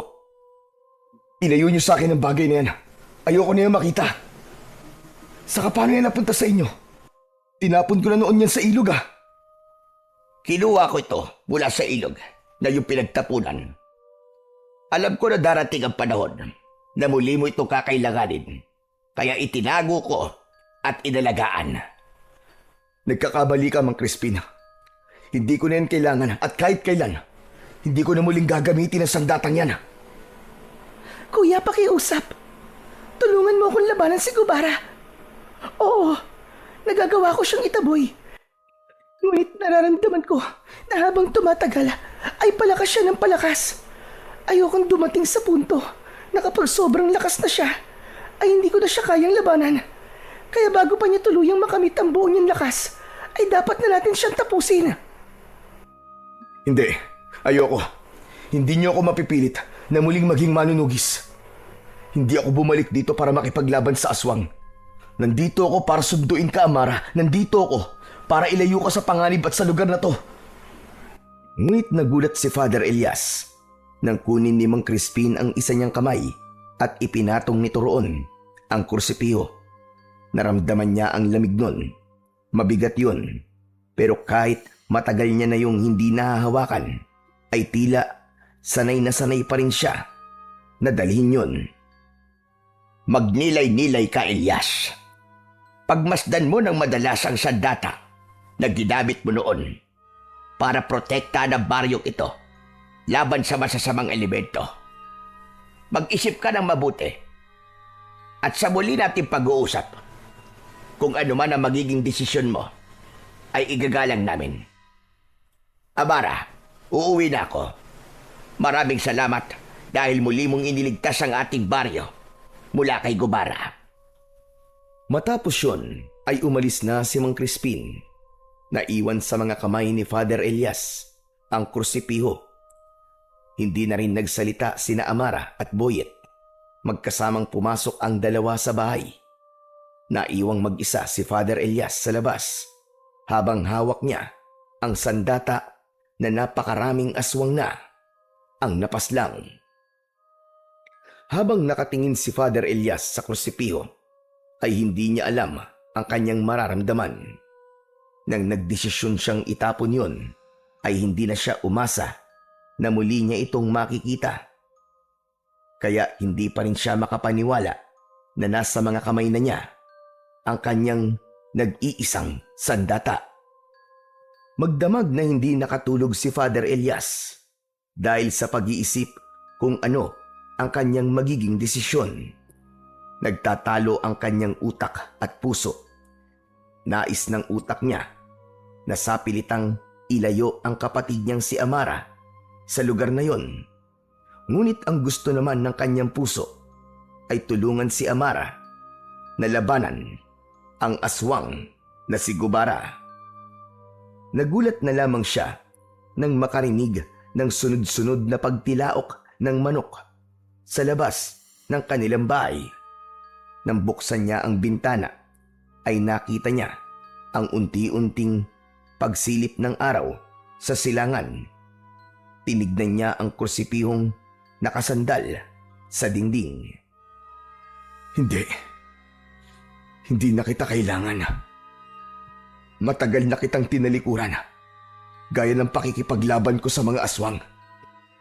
Isang desisyon ang nabuo sa isipan ni Father Elias ng mga sandaling yun. Kinuha niya ang kursipiyo at saka siya lumabas ng kanilang bahay. Malalaki ang kanyang mga akbang at makalipas ang ilang minuto ay narating na niya ang malinis na ilog na nasa bukana ng kagubatan. Bumalik sa alaala niya ang gabing itinapon niya roon ang sandata niyang kursipiho. Tinignan ni Father Elias ang kursipiho at kinausap niya yon na parabang naiintindihan siya nito. Patawarin mo ko kung sa pangalawang pagkakataon ay itatapon kita. Hindi na kita kailangan. Matagal na kitang kinalimutan. Pero nais kong magpasalamat sa iyo sa mga laban na kasama kita at naipanalo natin. At sana, sa pagkakataong ito, ay huwag ka nang bumalik sa akin. Akmang itatapon na sana ni Father Elias ang kursipiyo sa malalim na bahagi ng ilog nang marinig niya ang pagtawag ni Boyet sa kanya. Paglingon niya ay nakita niya si Boyet na humahangos na palapit sa kanya. Boyet, anong ginagawa mo rito? Nakita po kasi kita na umalis na lang ang Korsipio. Akala ko po kung anong gagawin nyo. Tapos, malalaman ko na itatapon niya na naman po ulit ang Korsipio. Dahil yun ang nararapat sa bagay na to, Boyet. Wala na akong balak na gamitin to. Kaya mas makabubuti na itapon ko na lamang ito tulad ng ginawa ko dati. Sayang naman po kung itatapon niyo po yan, Father Elias. Hindi niyo po ba alam ang kasabihan na kapag pinakawalan mo ang isang tao o bagay, kapag bumalik ito, ay para sa iyo talaga. Kaya Father Elias, para po talaga sa inyong krusipiho na yan. Oras na po para bumalik kayo sa pagiging manunugis. Hindi mo alam ang sinasabi mo, Boyet. Masyado ka pang bata para maintindihan ang mga ganitong bagay. Alam ko naman po. Hindi ko po alam kung gaano kasakit sa inyo na hindi kayo tinulungan ng mga tao rito noon. Kaya namatay ang inyong lolo. Father, matagal ko na pong gustong itanong sa inyo. Bakit ayaw niyo na pong labanan si Gubara? Ano po ba ang pumipigil sa inyo? Kasi kung tutuusin po, Father Elias, kayo ang masanay. Kayo po ang mas malakas at kayo po may kakayahan na labanan siya. Nasa inyo po talaga ang lahat ng abilidad para talunin ng aswang na yon. Hindi ko kailangan sagutin ang tanong mo. Mas mabuti pang iwanan mo na lamang ako rito, Boyet. Tulad po ng sinabi ko, Father, naiintindihan ko po na nasasaktan kayo. Naiintindihan ko po na galit pa rin kayo sa mga tao dito. Pero Father Elias, hindi po ba maaaring isantabi nyo na lang muna ang galit nyo? At isipin niyo po ang mga buhay na maililigtas niyo. Hindi po lahat ng tao ay kasing tapang po ninyo, Father. Kung wala kayong gagawin, sino po ang aasahan nila? Si Ate Amara po ba? Hanggang kailan niya po kayang mag-isa, Father? Hanggang kailan niya kayang ipaglaban ng baryo habang kayo ay patuloy na pinipiling kalimutan ang tungkulin niyo? Father, hindi lang po sa Diyos kayo merong tungkulin, kundi maging sa mga tao rin. Sa mga sinabing yun ni Boyet, ay tila nayanig ang buong pagkatao ni Father Elias. Para siyang binuhusan ng malamig na tubig. Hindi siya makasagot. Ramdam na ramdam niya ang init ng kanyang dugo at ang paghigpit ng kanyang mga kamao. Ang mga mata ni Boyet na puno ng pag-asa at tiwala ay nagsilbing salamin ng katotohanang matagal niya nang tinatanggihan na hindi niya kayang pabayaan si Amara. At higit sa lahat, hindi niya kayang talikuran ang kanyang tungkulin bilang isang kapatid, bilang mamamayan, at bilang alagad ng Diyos. Labis na natauhan si Father Elias sa mga sinabi sa kanya ng batang si Boyet. Hindi niya inakala na ang binatilyong kagaya nito ang magiging dahilan para maging malinaw ang kanyang pag-iisip. Hindi na niya itinuloy ang pagtapon sa sandata niyang krusipiyo. Bagkus ay bumalik siya sa bahay nila. Nadala yun. Agad siyang nagtungo sa likod ng bahay at sinimulan niyang hasain ang patalim na nakatago sa krusipiyo. Masayang pinapanood ni Boyet ang kanyang ginagawa. Nang makita ni Amara ang ginagawa na yon ni Father Elias, ay napanganga ito. Hindi ito makapaniwala na parabang panaginip lamang ang nakikita nito. Amara, ayos ka lang ba? Bakit parang nakakita ka dyan ng multo? Kuya, totoo ba itong nakikita ko? Hinahasa mo ang krusipiyo? Oo eh. Napansin ko kasi na medyo hindi maganda ang pag-aalaga rito ni Mang Crispin. Kailangan ito ng maayos na pag-aasa. Pero sandali lang, kuya. Tama ba ang nasa isip ko? Gagamitin mo na ulit ang sandata mong yan? Hindi ko lang to basta gagamitin. Kundi sasamahan kita, Amara, sa pakikipaglaban mo kay Gubara. Kaya sa susunod na umatake rito si Gubara, ay hindi ka na mag-iisa sa pagharap sa kanya. Dahil dalawa na tayong makikipaglaban sa kanya. Dalawa tayong papatay sa kanya, Amara. Ano? Totoo ba ito, kuya? Baka naman binibiro mo lang ako. Kilala mo ako, Amara. Hindi ako ang klase ng tao na marunong magbiro. Magpasalamat ka dyan, sa makulit na batang yan, kay Boyet. Ha? Bakit sa akin, Father? Anong ginawa ko? Boyet, napakalaki na nagawa mo. Nang dahil sa mga sinabi mo sa akin kanina sa ilog, ay nagliwanag ang pag-iisip ko. Ikaw ang nagsabi sa akin ng mga dapat kong marinig. Tama ka, Boyet. Hindi na dapat ako maging alipin ng galit at ng aking nakaraan. Walang magbabago kung patuloy ako magagalit sa baryong to. Marahil may dahilan kung bakit kailangan mawala ni Lolo. Maraming salamat sa iyo, Boyet. Walang anuman, Father Elias. Ang totoo, hindi ko naman alam na magkakaroon ng ganong epekto ang mga sinabi ko sa inyo kanina. Sinabi ko lang po kung anong sa tingin ko sa mga nangyayari.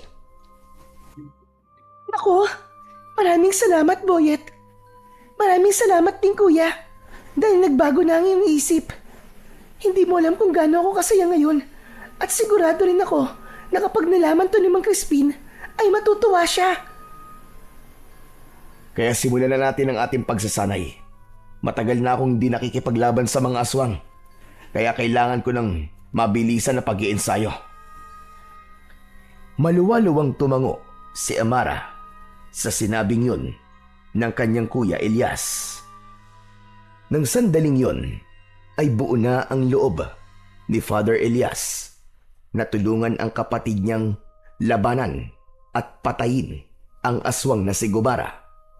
Sa umagang yun, ay tuluyan niya nang tinapos ang galit at tampo na meron siya sa kanilang baryo at sa mga naninirahan doon. At nangako siya sa kanyang sarili na gagawin niya ang lahat upang matapos na ang paggasik ng kasamaan ni Gubara. Agad na sinimulan ni Father Elias at Amara ang kanilang mabilisang pagsasanay. Nagtulungan sila sa pagtuturo sa isa't isa ng mga tamang galaw sa pag-atake at pagdepensa. Hindi pa rin makapaniwala si Father Elias na darating ang panahon na yon dahil hindi niya nakita na magiging isang manunugis din ang kanyang kapatid na si Amara. Habang nagsasanay ay manghang-mangha silang pinapanood ng batang si Boyet. Para itong nanonood ng isang pelikulang aksyon dahil hindi nawala ang panlalaki ng mga mata nito habang nakanganga. At sa gitna ng kanilang pagsasanay ay biglang dumating si Mang Crispin. Sandaling huminto ang magkapatid sa kanilang pag-iensayo pagdating ng matandang albularyo. Sandali nga. Hindi ba ako nananaginip lang? Totoo ba talaga itong nakikita ko? Nagsasanay ka sa pakikipaglaban, Elias? Opo, alam ko na matutuwa kayo sa sasabihin ko. Mang Crispin, handa na po akong tulungan si Amara sa pagpaslang kay Gubara. Diyos ko po, salamat Panginoon ko dahil nagbago na ang isip mo. Napakasaya ko talaga. Sigurado ako na kung nasaan man ang iyong tatay at lolo, ay napakasaya rin nila sa desisyon mo na yan. Yan nga po. Pero mas masaya po sana kung nandito sila. Sigurado ako na walang magiging laban si Gubara kung apat kaming haharap sa kanya. Wala man sila rito, hindi man natin sila kasama ng pisikal, ay sigurado ko na palaging nasa tabi natin sila tatay at lolo. Nararamdaman kong ginagabayan nila tayo. Nakakagaan sa pakiramdam na pagmasdan ang inyong pagsasanay na magkapatid. Pero nandito ko, Elias. Dahil may importante akong kailangan sabihin sa inyo. Ano ho yun, Mang Crispin? Alam ko na kung paano bumalik ang kaluluwa ni Gubara. Yun ay dahil sa isang ritual na ginawa ng konsino. Nagtungo kasi ako sa libingan ni Gubara at may nakita ko roong mga kagamitan sa ritual.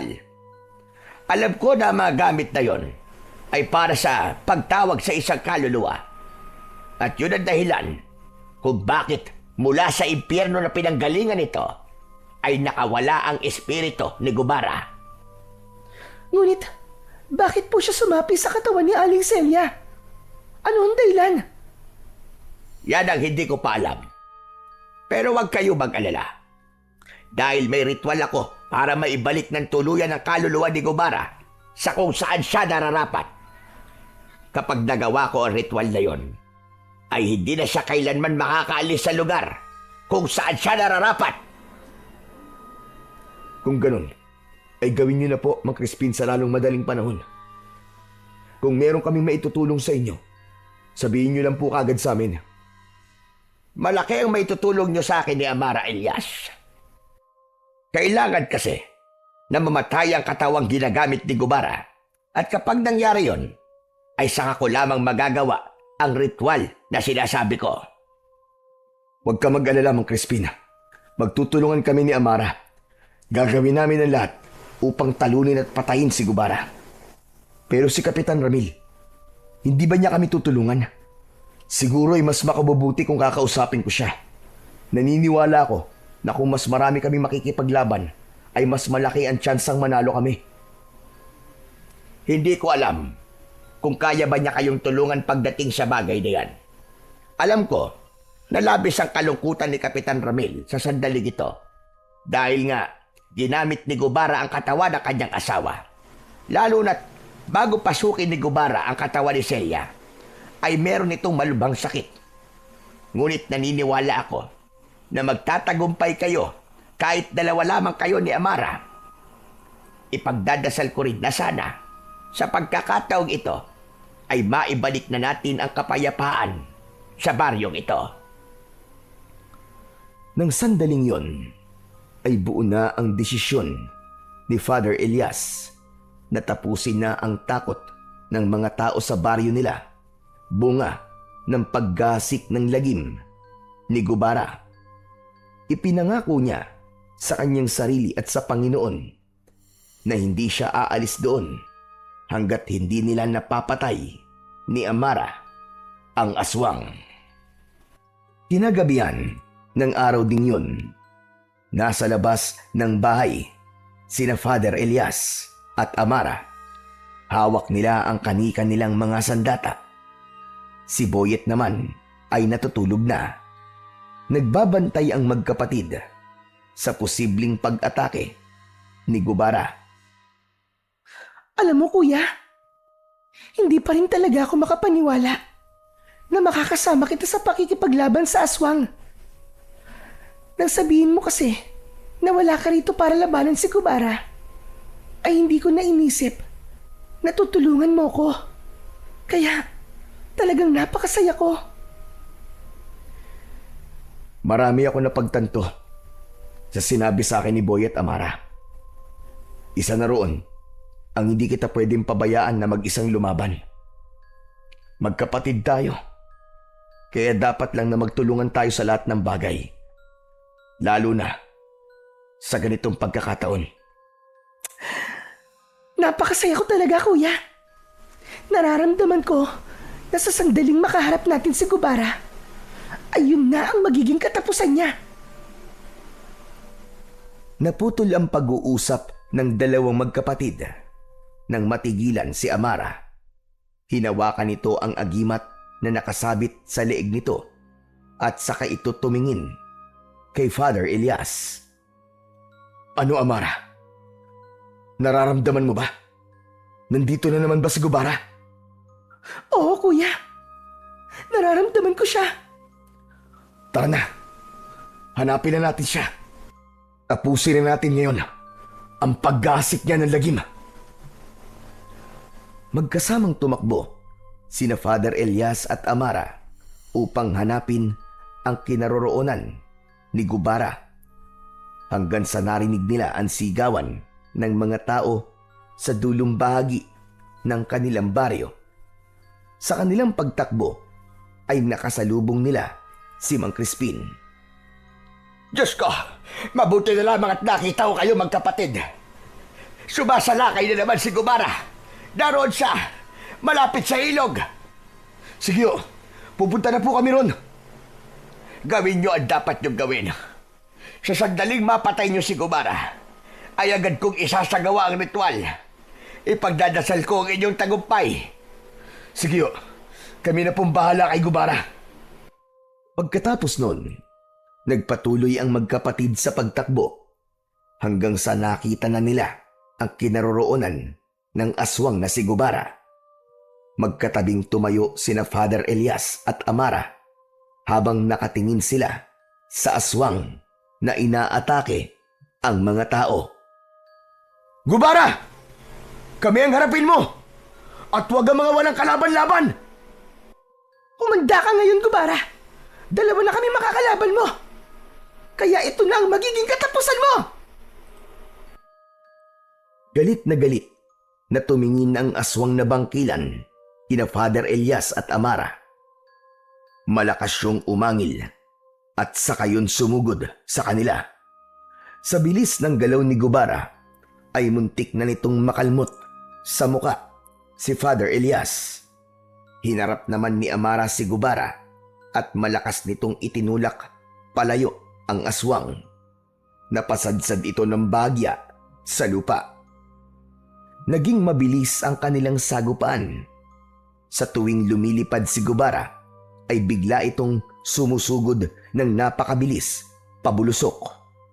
Agad naman itong sinasalubong ni Father Elias ng pag-atake gamit ang kanyang patalim mula sa sandata niyang krusipiyo. Ngunit sa isang pagkakataon ay nagawang hampasin ni Gubara si Father Elias gamit ang malalapad nitong pakpak. Natumba si Father Elias ng pasadsad sa lupa. Akmang susunggaban siya ni Gubara, ngunit naging maagap si Amara. Buong lakas na tinaga ni Amara ang isang pakpak ni Gubara. Napasigaw sa sakit ang aswang. Muling tumayo si Elias at inundayan niya ng saksak sa tiyan si Gubara. Matapos masugatan ni na Father Elias at Amara ang aswang na si Gubara, ay napansin nila ang unti-unti nitong panghihina. Sinamantala nila yon at kahit lumalaban pa rin si Gubara ay hindi sila pinanghinaan ng loob. Para na silang isang tao lang kung gumalaw at umatake. Naging sunod-sunod na ang sugat na nakukuha ni Gubara mula sa kanila hanggang sa tuluyan ng bumagsak si Gubara sa lupa. Punong-puno na ito ng sugat at naliligo na ito sa sarili nitong dugo. Hindi na rin ito makalipad dahil wasak na ang mga pakpak nito. Nilapitan na magkapatid si Gubara at tinignan nila ito ng walang awa. Sa wakas, pumagsak ka na ring demonyo ka. Tapos na mga gabing natatakot ang mga tao sa'yo. Ikaw nang tumapos sa kanya, Amara. Ikaw ang nagsimula sa pakikipaglaban kay Gubara. Kaya nararapat lamang na ikaw ang tumapos sa kanya. Eto, gamitin mo ang aking krusipiyo. Inabot ni Father Elias ang kanyang patalim kay Amara na agad naman itong tinanggap. Matapang itong tumango at mas lumapit pa ito kay Gubara upang tapusin na ang buhay nito. Ngunit nang akmang papatay na ni Amara si Gubara, ay isang hindi inaasahang tao ang biglang dumating. Walang iba kundi si Kapitan Ramil. Mas lalo silang nagtaka nang yakapin nito si Gubara na para bang pinoprotektahan nito yon. Luhaan si Kapitan Ramil at tila wala ito sa sariling katinuan. Kapitan Ramil, lumayo ka dyan! Anong ginagawa niyo? Kapitan Ramil, hindi niyo dapat nilalapitan si Gubara. Umalis kayo dyan! Hindi. Hindi ako papayag na patayin niyo ang aking asawa. Hindi ako makakapayag. Maawa kayo sa kanya. Kapitan Ramil, hindi na siya ang asawa mo. Ginagamit na lamang ng kung sinong espiritu ang katawan niya. Kaya layuan mo siya. Manahimik ka, Elias. Si Celia pa rin ito. Maniwala kayo sa akin.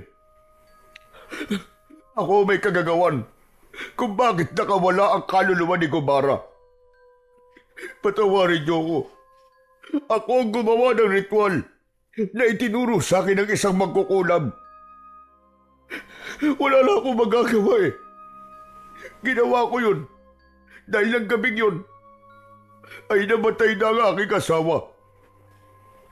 Gusto ko pa sana siyang makasama at naniniwala ako na kung ang kaluluwa na gaya ni Gubara na malakas ang sasanib sa katawan ni Celia ay masahaba pa ang buhay niya. Magkakasama pa kami na matagal. Kaya nakikiusap ako sa inyo. Huwag niyong papatayin ang aking asawa. Ikaw palang dahilan, Kapitan Ramil, kung bakit nangyari lahat ng ito. Pero kailangan mo maunawaan na patay na ang asawa mo. Si Gubara na ang nasa katawan ni Aling Celia ngayon, Kapitan. Tanggapin mo na wala na ang asawa mo si Aling Celia. Masakit, Kapitan, pero kailangan magtanggapin. Huwag kang maging makasarili at hayaan mo na patay na namin ang Gubara na yan. Hindi ako papayag. Kung papatayin niyo siya, ay unahin niyo na akong patayin. Patayin niyo ako. Ayoko makita ang kamatayan ng aking asawa sa pangalawang pagkakataon. Hindi ko kaya. Hindi ko kaya. Ngunit laking gulat nilang lahat nang biglang sinakmal ni Gubara sa leeg si Kapitan Ramil. Bumulwak ang dugo nito. Nangisay si Kapitan Ramil habang mabilis na inuubos ni Gubara ang dugo nito. Sa maikling minuto ay halos naging tuyot na ang katawan ng kapitan. Nagmistula itong bulok na kahoy. Nabahala si Father Elias nang mapansin niya na unti-unting gumagaling ang mga sugat ni Gubara. Alam niya na yun ay dahil sa dugong iniinom nito mula kay Kapitan Ramil. Amara! Sige na! Tapusin mo na si Gubara! Ngayon na! Pagkarinig nun ni Amara ay walang pagdadalawang isip nitong itinarak sa tapat mismo ng puso ni Gubara ang patalim mula sa krusipiho. Binitiwan na ni Gubara ang walang buhay na katawan ni Kapitan Ramil. Matapos yun ay tuluyan ng nalagutan ng hininga si Gubara habang nakabukas ang mga matang namatay ang bangkilan. Agad namang lumapit sa kanila si Mang Crispin na may dalang isang garapon. Hindi na nag-aksaya ng sandali si Mang Crispin at sinimulan na kagad nito ang ritual na sinasabi nito. Matapos ang ritual ay may itim na usok na biglang lumabas mula sa katawan ni Gubara at hinigop yun ng garapon na hawak naman ng matandang albularyo. Mabilis na isinarado ni Mang Crispin ang garapon na hawak-hawak at inusalan nito yun ng isang dasal.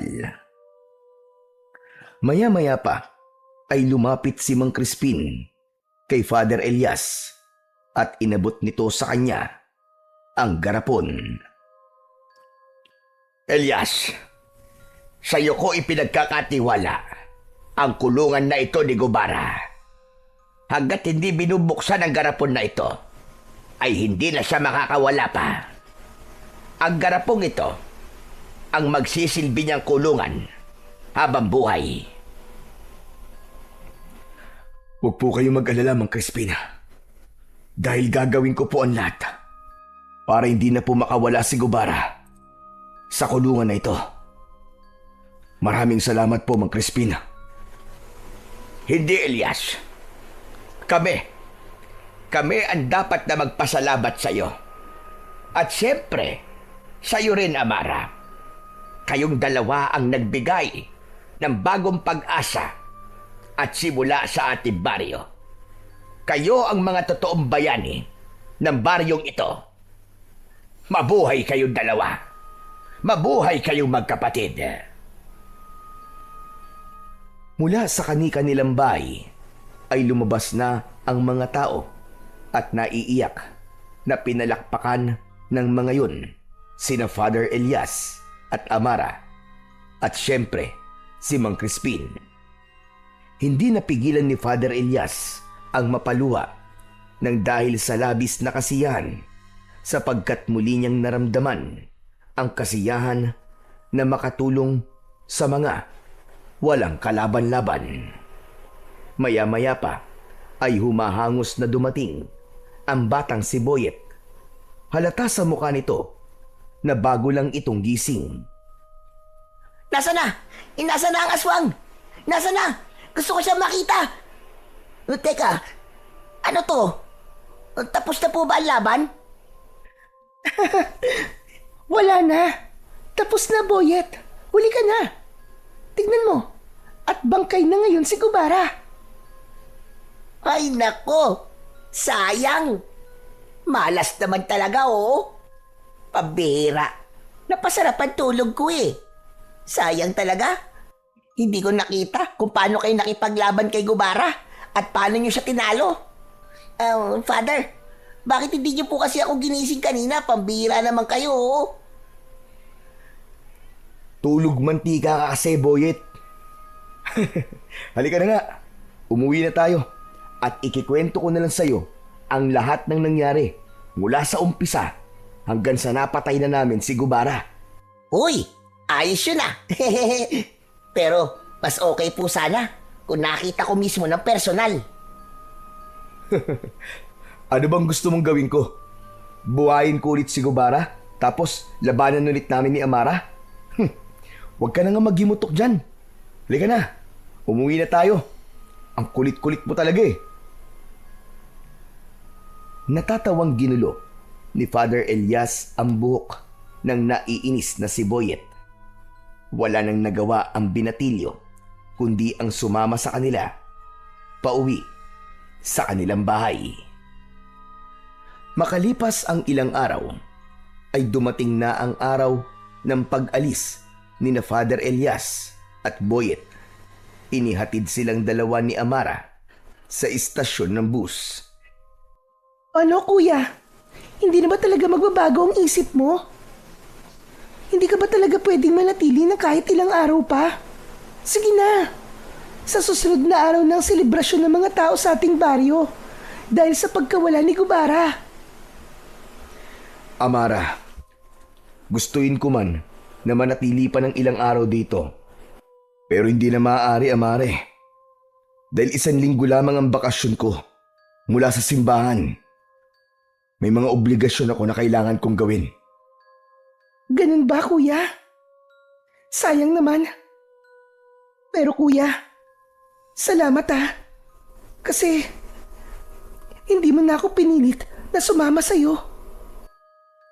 Amara, nauunawaan ko na ikaw ay nararapat sa ating baryo. Ipinakita mo na kaya mong lumaban. Pero huwag ka mag-alala. Sa sandaling kailanganin niyo ulit ang tulong ko bilang isang manunugis, ay hindi ko na kayo pahihirapan na kumbinsihin ako na makipaglaban ulit sa mga aswang. Wala man ako sa ating baryo, Amara. Asahan niyo na ang puso ko ay nasa lugar na yon. Nang marinig na ni na Father Elias ang pagsigaw ng konduktor na aalis na ang bus, ay mabilis na nagyakap sina Father Elias at Amara. Sumakay na sila ni Boyet sa loob ng bus at nang umandar na yon, ay sumilip siya sa bintana at kumaway sa kanyang nakababatang kapatid. Ligtas na nakabalik sina Father Elias at Boyet sa baryo kung saan nagsisilbi si Father Elias bilang isang pari.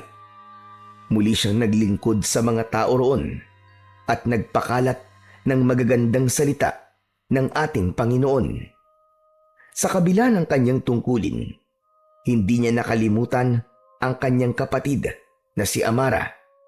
Paminsan-minsan ay dinadalaw niya ito at tuluyan niya na itong hinayaan na maging isang manunugis. Tinanggap na ni Father Elias na si Amara ay nakalaan upang ipagtanggol ang kanilang bayan laban sa mga nilalang ng dilim, lalong-lalo na sa mga aswang.